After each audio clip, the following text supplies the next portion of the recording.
So Matt, tell me about the type of guitar amps and tones used for the new Deftones record. What's it All right. called, by the way?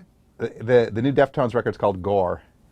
Um, and Interestingly enough, we're doing a Rivera interview right now, and I had worked with them on the previous record too, and some of the new things that had come in and changed on this record, or that had changed from the last time I worked with them, is Chino had changed amps, and he was using, I believe, a Rivera that you custom built for him. I don't know everything about the details of what you did. I just know that it's an awesome amp, and it was a really, really big part of, their sound at rehearsal. His sound was huge. Actually, his was a stock amp. His was stock. His was stock. It was.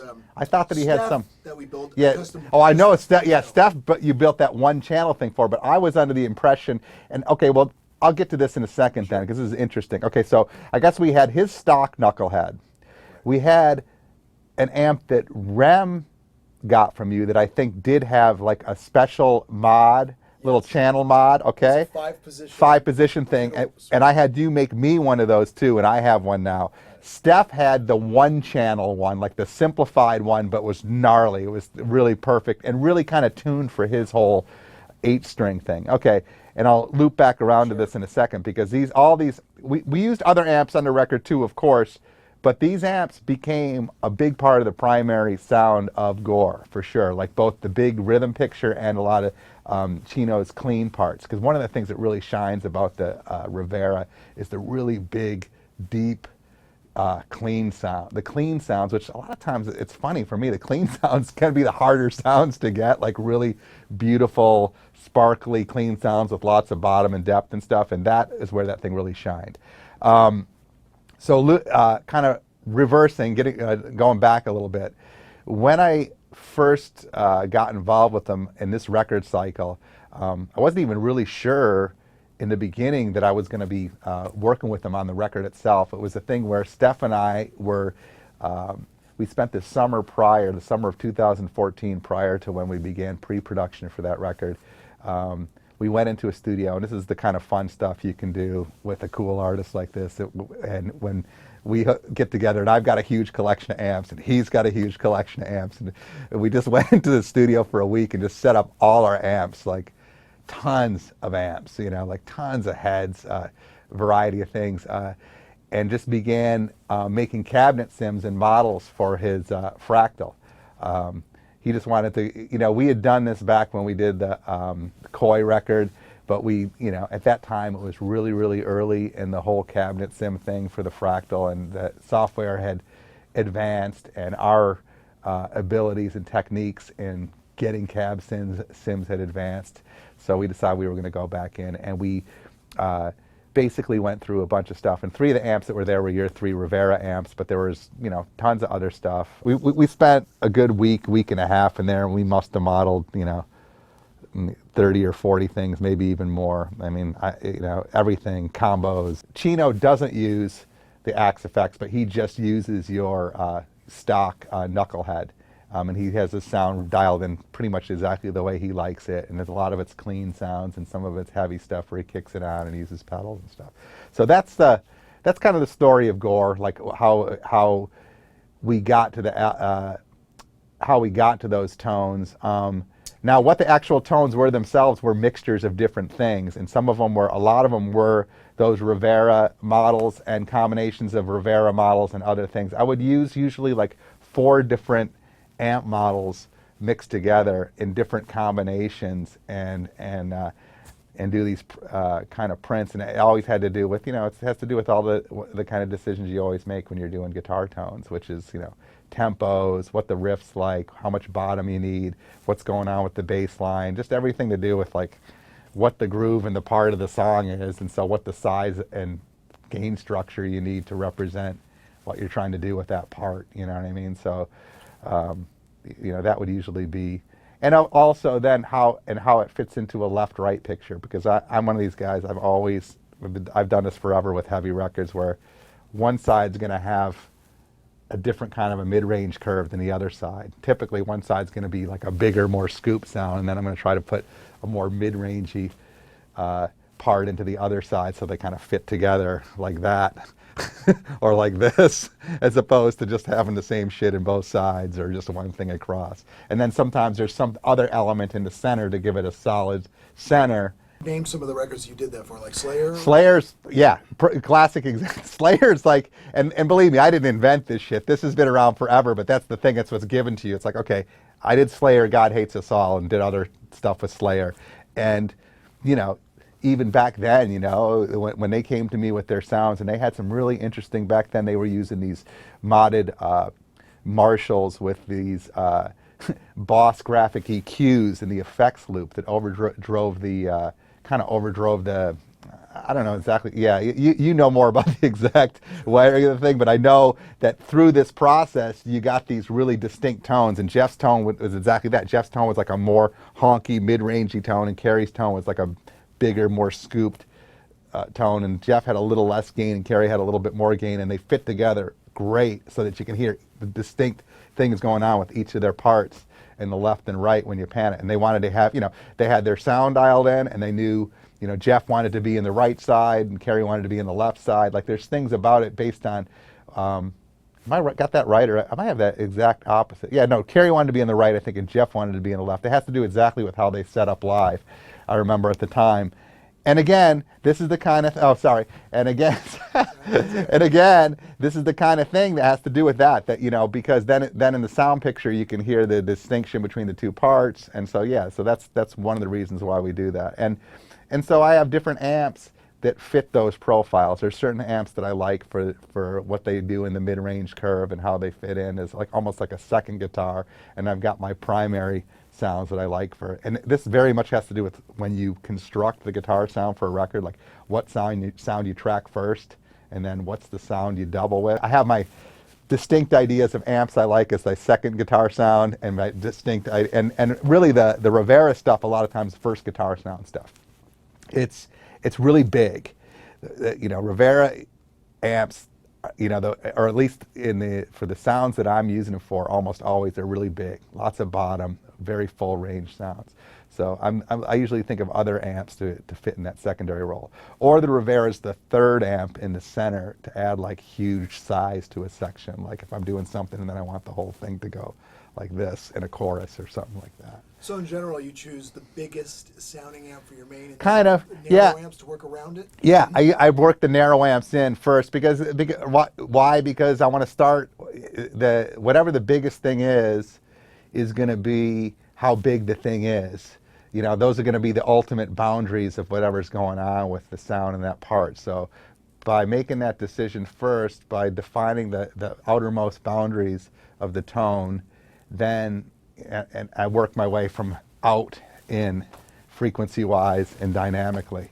Because otherwise it's like, and then every once in a while though, so yeah, and then sometimes, okay, it's like, okay, now I need to level up in one spot. So then you look for that one thing that's just slightly outside the boundaries to push it over the top when you're asking for it. But ultimately, yeah, you want to, the first thing you want to do, and this works for everything. This is guitars, this is drums, this is everything.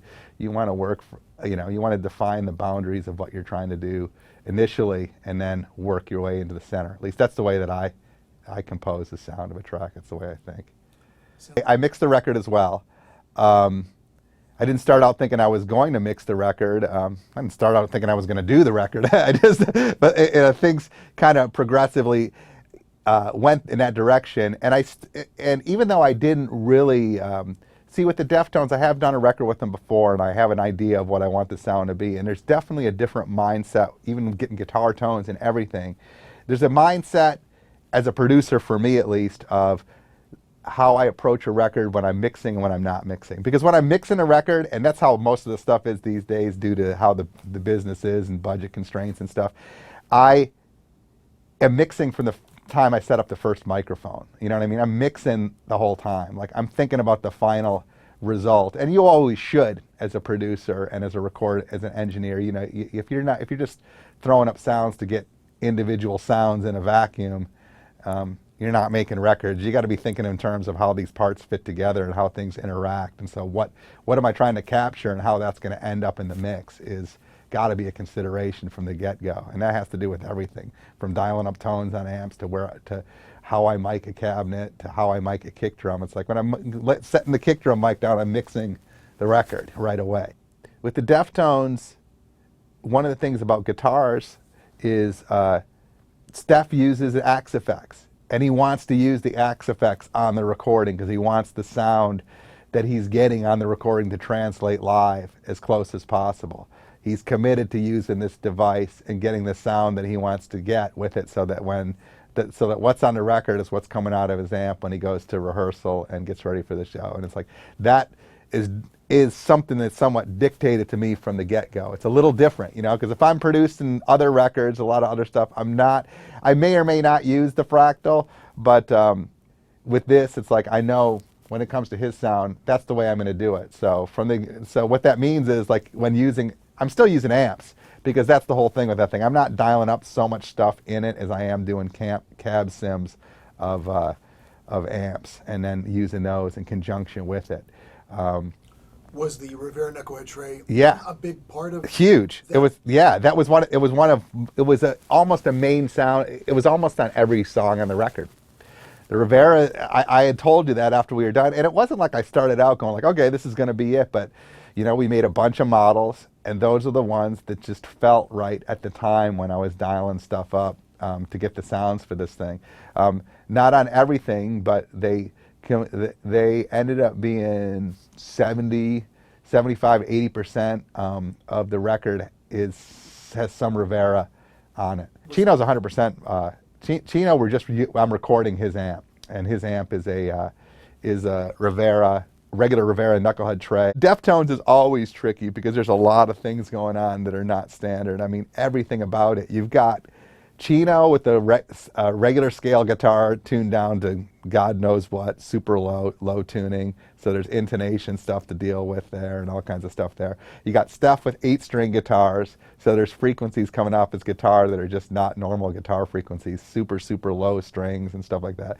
Then you on bass, you've got Sergio, who does a lot of interesting things on bass. He uses these bass 6 strings, and everybody's pushing the envelope creatively, and you've got frequency ranges overlapping, guitars below bass, you listen to this record and you don't, the average listener's probably not going to know who's playing what, because there's songs where it's like, I've pointed this out to people, it's like there'll be a part that comes in and it sounds like a clean strap part that maybe is something that Steph or Chino's playing. And that's Sergio. That's the bass, man. It's like a 6-string bass, and he's playing some really high chord. It sounds like a clean high Stratocaster, and then the next part he's playing distorted bass really low and stuff like that.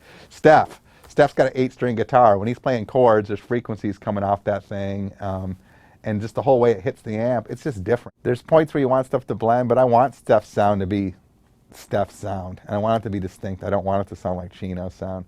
They're very different people, and their personalities are reflected in their taste and choice and the kind of tones that they want and stuff like that. And then that becomes the personality of the band, where it's like, it probably makes an epic record. It makes it really rad. I mean, look, Steph's the guitar player in the Deftones, the primary guitar player in the Deftones. So it really is the first tone that you got to consider when you're making it. This is in my mind. I'm not speaking for them. I'm speaking for me as producer and how I think about it. I think about Steph and his guitar sound and how I want that to come across, because that's what I think about when I think of that band a lot. You know what I mean? His epic, huge, massive sound that he's got. Chino's got a really massive sound too, and Chino's really come on and become started picking up the guitar and getting really involved in the guitar writing and certain things, and that's how they evolved. They're a different band than they were when they started, and he's got a lot of things to say in guitar too, but they're different things. Like, he's into these his influences and his tastes come from a different place, and that's what makes the magic of the Deftones, is like you've got like this really heavy, massive metal riff master, and then you've got this other guy with like this really beautiful, ethereal, almost like kind of post-punk, gothically tinged influence that comes in, and it all mixes together, like where it's like some of it sounds like it could be The Cure or something like that, and then some of it sounds like it could be some super heavy thing. You hear that too, the Cure influence. Yeah, lots of different things. You hear Cure-ish type stuff, you hear Pink Floyd-ish type stuff, you hear weird King Crimson-y kind of stuff coming from one side of it, and then from the other side you hear like really some classic metal influences, and then some just heavier stuff. And Steph has tons of influences that come through from all places too. He's not just purely, he loves metal and he loves heavy music, but his influences come from a lot of places too, though. So it's interesting.